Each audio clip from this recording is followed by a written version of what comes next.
വളരെ പ്രധാനപ്പെട്ട ഒരു വാർത്ത വരുന്നു, അതിലേക്കാണ് പോകുന്നത്. ശബരിമല സ്വർണ്ണ കവർച്ച കേസിൽ SITക്ക് ഹൈക്കോടതിയുടെ രൂക്ഷ വിമർശനം. ഡിസംബർ 5-ന് ശേഷം SIT ഗുരുതര ആലസ്യത്തിലെന്ന് ഹൈക്കോടതി. അഡ്വക്കേറ്റ് വിജയകുമാറിനെയും ശങ്കർദാസിനെയും അറസ്റ്റ് ചെയ്യാത്തത് എന്തെന്നും ചോദ്യം. ദേവസ്വം ബോർഡ് അംഗങ്ങളെ അറസ്റ്റ് ചെയ്യാത്തത് ആശ്ചര്യകരമാണ്. വിവേചനമില്ലാതെ അന്വേഷണം പൂർത്തിയാക്കണമെന്നും SITയോട് ഹൈക്കോടതി. ശ്യാം ദേവരാജ് ചേരുന്നു. ശ്യാം, പൊതുസമൂഹത്തിൽ നിന്ന് തന്നെ പലരും വിമർശിച്ചുകൊണ്ട് ചോദിച്ചിരുന്ന ഒരു ചോദ്യം ഇപ്പോൾ ഹൈക്കോടതി ചോദിക്കുകയാണ്. ഈ ഡിസംബറിൽ ഒരു ആദ്യ വീക്കിന് ശേഷം തന്നെ SITയുടെ നടപടികൾ മന്ദീഭവിച്ചോ എന്നാണോ ഹൈക്കോടതി ചോദിക്കുന്നത്?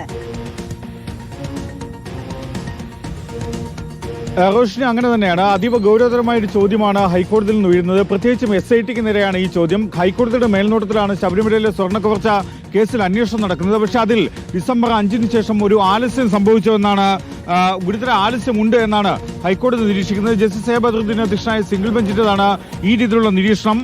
ഡിസംബർ 5-ന് ശേഷം SIT ഗുരുതര ആലസ്യത്തിലാണ് എന്ന് ഹൈക്കോടതി വിമർശിക്കുന്നു, ഹൈക്കോടതി നിരീക്ഷിക്കുന്നു. ഇതിൽ ചോദിക്കുന്നത് മുൻ ദേവസ്വം ബോർഡ് അംഗങ്ങളായ അഡ്വക്കേറ്റ് വിജയകുമാറിനെയും ശങ്കർദാസിനെയും അറസ്റ്റ് ചെയ്യാത്തത് എന്ത് എന്നാണ് ഹൈക്കോടതി ഉയർത്തുന്ന മറ്റൊരു ഗുരുതരമായ ചോദ്യം.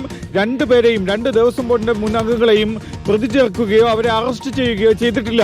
ദേവസ്വം ബോർഡ് അംഗങ്ങളെ അറസ്റ്റ് ചെയ്യാത്തത് ആശ്ചര്യകരമാണ് എന്നുകൂടി ഹൈക്കോടതിയുടെ സിംഗിൾ ബെഞ്ച് നിരീക്ഷിക്കുന്നുണ്ട്, വിമർശിക്കുന്നുണ്ട്. വിവേചനമില്ലാതെ അന്വേഷണം പൂർത്തിയാക്കണം എന്നാണ് SITയോട് ഹൈക്കോടതിയുടെ നിർദ്ദേശം. ഒപ്പം ഒരു കാരണവശാലും കുറ്റവാളികളെ വേർതിരിച്ച് കാണരുത്, ആർക്കെങ്കിലും എന്തെങ്കിലും പ്രത്യേക പരിഗണന നൽകരുത് എന്ന കാര്യം കൂടിയാണ് ഹൈക്കോടതി സിംഗിൾ ബെഞ്ച് വ്യക്തമാക്കുന്നത്. ഇത് ഈ കേസിലെ 3 പ്രധാനപ്പെട്ട പ്രതികൾ, മുൻ Devaswom board president N Vasu, ഒപ്പം തിരുവാഭരണം കമ്മീഷണറായിരുന്ന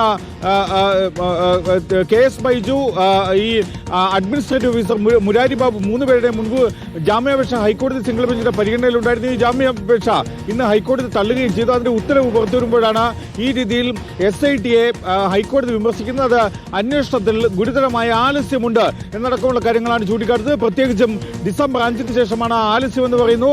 മാത്രമല്ല, 2 ദേവസ്വം ബോർഡ് 2 മുൻ അംഗങ്ങളെ അറസ്റ്റ് ചെയ്യാത്തതെന്ത്, അവരിലേക്ക് അന്വേഷണം പോകാത്തതെന്ത് അടക്കമുള്ള വിമർശനങ്ങളാണ് ഈ ഉത്തരവ് പുറത്തുവരുമ്പോൾ ഹൈക്കോടതി ഉയർത്തുന്ന വിമർശനം. ശ്യാം ദേവരാജാണ് വിശദാംശങ്ങൾ നൽകിയത്.